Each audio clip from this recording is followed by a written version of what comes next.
За всички почитатели на какво се правиш, шибни го долу, удари го, убий го. Качи се горе, махнах повечето клони. Дървото имаше много голям наклон към басейна. Система, яката опънато. И сега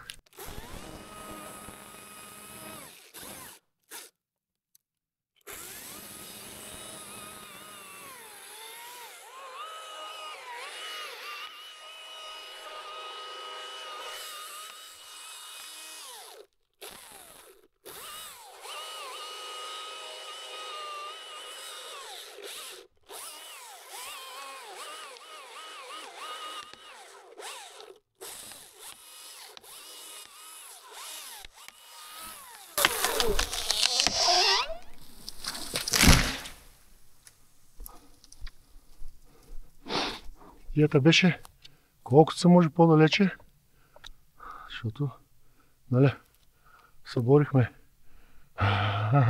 изсъхналите иглички от секвоята и така.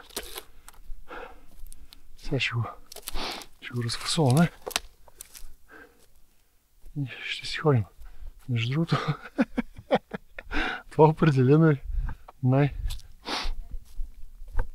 най-дългото нещо, което съм рязал. 16, 17, 18 метра. Много метра е. Ама има място.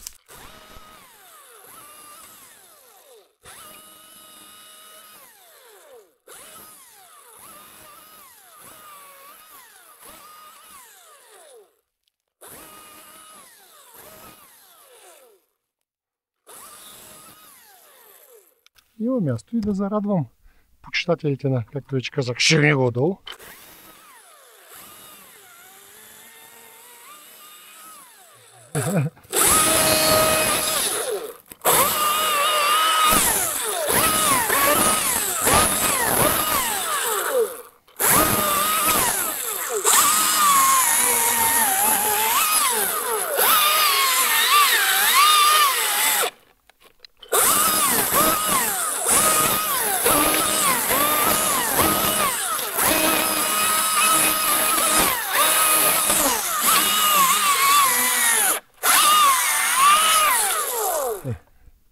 Ай, Ванда, много здравей!